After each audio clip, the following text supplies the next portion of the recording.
الجولة اللي تعز على قلوبنا، نستناو فيها بالدقيقة والثانية، نستناو فيها واحنا ننظروا العقارب الساعة ونفسخوا الأيام اللي تمر من أيام يناير. تنطلق اليوم الثلاثاء الجولة الأولى من دور المجموعات من منافسة دوري أبطال أوروبا لموسم 2023-2024 بإجراء 8 مباريات.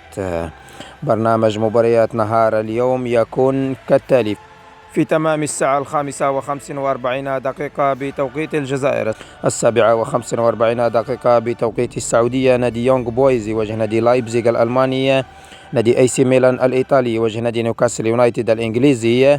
في تمام الساعة 8 بتوقيت الجزائر، 10 بتوقيت السعودية، نادي شختار دونيتسك الأوكراني يواجه نادي بورتو البرتغالي، نادي باريس سان جيرمان الفرنسي يواجه نادي بوروسيا دورتموند الألماني، نادي برشلونة الإسباني يواجه نادي أنترويب من بلجيكا، ونادي فاينورد روتردام الهولندي يواجه نادي سيلتيك الاسكتلندي، ونادي لازيو الإيطالي يواجه نادي أتلتيكو مدريد الإسباني، وأخيرا نادي مانشستر سيتي الإنجليزي يواجه نادي سيرفينا زيفيزدا كذلك.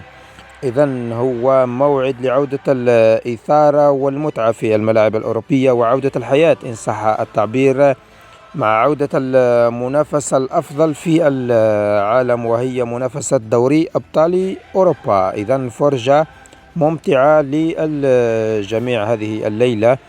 نذكر أن بقية المباريات ستلعب يوم غد الأربعاء كذلك.